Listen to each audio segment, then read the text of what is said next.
Hey everybody, this month we've got financial planning for volatile markets. I'm going to start with part one. Part one is really about knowing yourself and your own situation. When planning for these volatile markets, it is absolutely the first starting point is knowing your own situation and your own tendencies and phase in life and all that. So let's start with the phases of life. Okay, this is not age-based. I have plenty of retirees that are in savings and growth years still. Okay, so defining the savings and growth years is not necessarily by age. It's really just a phase of life when you're spending less than you make. Whether that's Social Security and pension income in retirement, you're spending less than that coming in, or you're in your working years trying to build wealth for a better future. Okay. The secret in this phase of life is really automating those savings, investing as efficiently as you can for growth, and keep saving through turbulence. This turbulent craziness we see in the market, just keep putting in, keep putting in. That's where the dollar cost averaging and all those wonderful little catchphrases that people use to keep you going. Keep doing that because mathematically it does actually improve your situation. That is how we build wealth. When you're buying low, you have more shares at a lower cost, and now all of them are growing once you recover. So much better way to handle things. Please be efficient. We don't need as much advice. If you're in your retirement years, you might need some advice to stay away from extra taxation, things like that. But if you're in your working years, just try to be as efficient as possible. You don't need to pay somebody to pick mutual funds for you. Just Google best mutual funds, or better yet, put it in the S&P 500 and the NASDAQ, and you're good to go. All right. Then there's the preservation years. So this is more defined by people that spend what they make. Okay, so they're not saving, but they're also not using the saved money at all. So really just spending what they make and surviving. Safe investments should be the core of the portfolio, weather the storm through turbulence. Okay, so that really means we should start bringing in those safe investments. The core of the portfolio means the largest portion of any separate asset class should be stable, safe investments. Have it ready there for your emergencies or bigger spending times that you're going to need that money. Okay. Then there's the spending years. You're spending more than you make. This is so hard to transition into for a lot of people. Okay. This is where planning liberates you. Okay. You're spending more than you make. So you need to have a good understanding of the money that you have and the resources that you have and how that's going to be spent going forward. So go through, get a good understanding of your budget, understand the money. And I'm going to show you some of that math coming up. All right. Please understand the greater the withdrawal rate, the greater the effect of turbulence. I talk about that a lot in a lot of my other videos.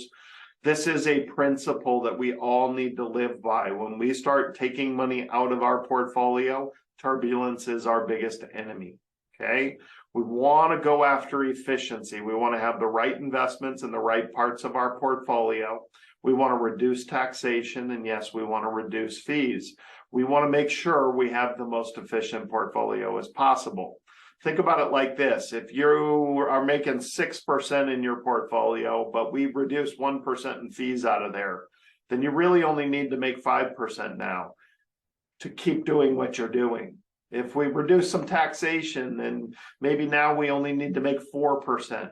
You're pulling back your risk parameters, and or you're beefing up the profits, one of the two. So we need to make sure that we're as efficient as possible, because for a lot of people, especially in retirement, that means reducing the risk profile to create more predictable portfolio for you, which is much better if you're actually using this money. And then there's the transfer years. This is when you have that epiphany that there's no way I'm going to spend all this money and I'm going to pass some of this to my heirs. Now, for a very small portion of you, that's actually a priority. But the vast majority of the retirees or people heading into retirement right now, that is not their top priority. Spending their last dollar on their last day is a much higher priority for a lot of people. But those transfer years really change how you're investing, because You could wake up in your 70s and finally realize, oh yeah, we did have enough money and now we got to look at passing it to our heirs. Well, then we can shift the portfolio more into a growth phase. Carve out what you need for yourself, move the rest of it into more growth-oriented investing for a longer term. So the turbulence that you're experiencing, you got to shelter it on what you need for yourself, but endure it for what you need to pass to your heirs. All right. So the next thing that you need to do is have a good assessment of your own situation. Know your budget, not down to the penny. Just have a good idea of what the I need to pays cost. What's the shelter over your head cost? What is health insurance, food, basic enjoyment, debt? What do you anticipate needing on a monthly basis just to survive in retirement? Then take a look at the fun stuff, the I want to pays, the vacations, the hobbies, the extra fun stuff. If you want to go out to dinner 5 days a week instead of 1 day a week, things like that. If you want to take a $5,000 vacation or maybe a $25,000 vacation, we need to kind of have a general idea of what the fun budget is going to cost you, because everybody has completely different parameters on this. Okay. Once we've assessed that, then we can say, well, our desired income is X, right? So we know our monthly needs, we know our kind of annual fund money budget needs, and that gives us a roundabout number. So my example here is 40,000 for the I need to pays, 20,000 for the fun stuff, 60,000 desired income. That's my enjoyable retirement. And yes, I know that does not include emergencies, that does not include inflation. That will be addressed in the investing side of this and the equity in your home, because the biggest emergency most people consider in retirement is long-term care. And your house, the equity in your house, is typically a long-term care policy.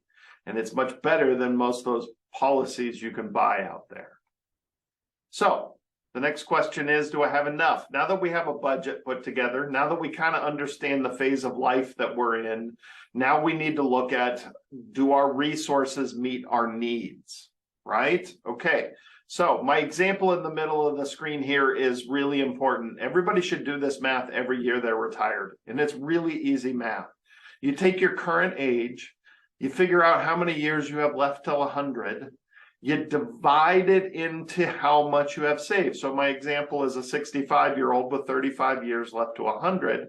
You've got $1 million in savings in retirement. You take 35 divided into $1 million, that's $28,000. That's how much we're allowed to spend of our savings, okay? Every year till we're 100. We can spend $28,000 every year till we're 100 in this scenario, and that's earning nothing. So I promised you we'd address inflation. This is the easiest way to do that. Our investing now helps us keep up with inflation because our budget is based on zero growth in today's dollars, okay? So if our guaranteed income is $40,000 between Social Security, pension, and any of those guaranteed income annuities, if that total income that we have coming in meets our base living expenses, then we add the withdrawal at zero growth. 28,000 plus 40 is 68,000. Well, on the previous page in my example, the desired income was 60,000. So the answer is yes. Our resources meet our needs, okay? This math is very important. This puts us in line, because here's the deal. If the math doesn't work out, then you need to go into problem-solving mode. Don't move on in any way, shape, or form until you've solved that math. First off, really, how far is it? Is it a couple dollars? That's inconsequential, okay? What if we added 1% growth? Does the number change, and does that fix the problem? Maybe we're not going to live to 100. Maybe you can convince me that you're not going to live to 90, but you want to put the upper limit of what could possibly happen. That's why I typically use 100. But hey, 90, some people have convinced me of 90, and we put 90 in there, and that fixed the math right away. All right. This is gray area. This is not just the black and white ironclad magical numbers that fixes everybody's problem. So we need to massage the numbers a little bit to see if they work. Now, if some of those quick, easy little fixes is not enough, then I think it's obvious we need to go in and reduce expenses.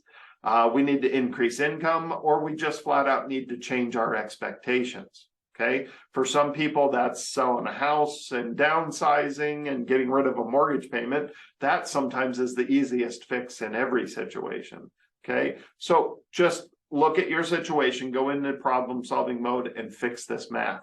Don't move on until you fix this math. Retirement is not easy if this math doesn't work. You're not comfortable, I promise. So then we have to go into a risk assessment, okay?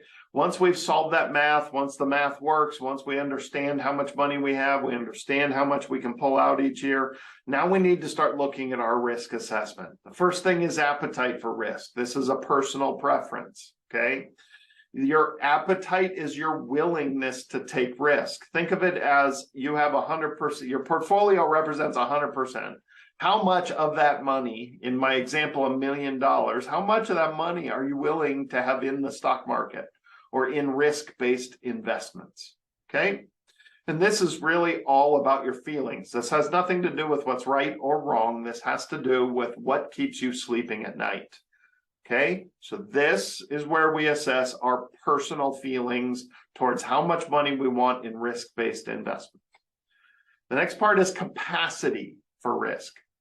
This is more an assessment. This is your reality, okay? This is your ability to take risk, okay? This is heavily dependent on your need for this money, right? If you need this to keep your lights on, then your capacity for risk is very low, okay? So it's dependent on your withdrawal rate, the frequency of withdrawals, your time horizon. If you don't need money, are you retiring next year and you need to pull money? Okay, so we need to know these things to figure out your capacity for risk. Then there's the tolerance for risk.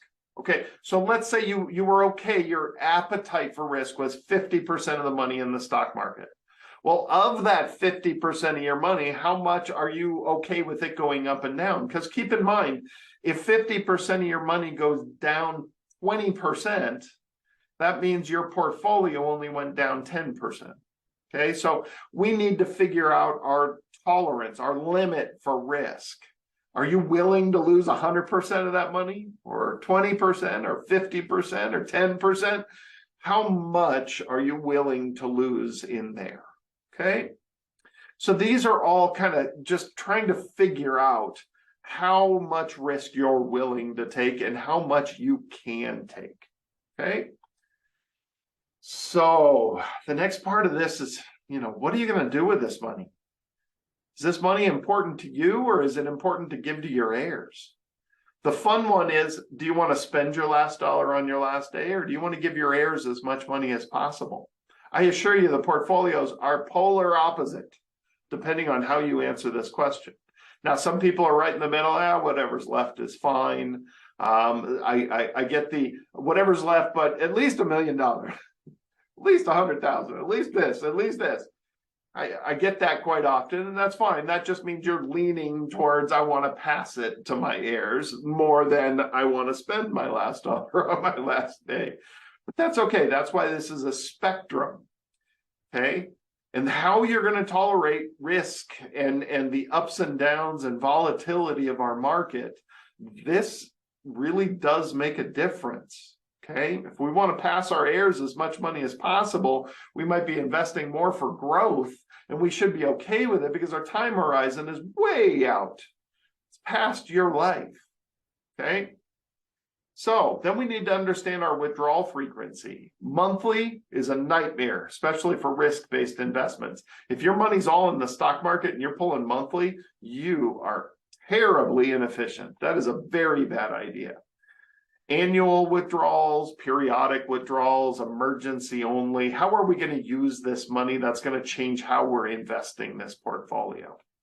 Then there's the withdrawal percentage. The larger your withdrawal percentage, the more volatility will affect this. Okay, so lower percentages, 0 to 2%, you can invest any way you want. 2 to 4, we need to start introducing some safe investments.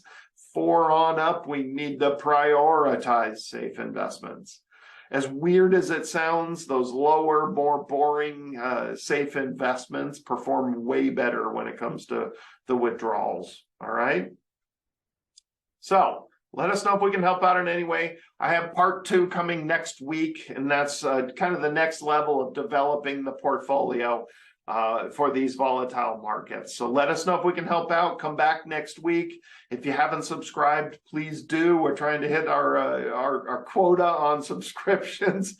Get people involved, answer or ask questions below. We got a comment section. Grab some free reports, and I'm always happy to help. Give us a call, and we're available nationwide via Zoom. Talk to you soon.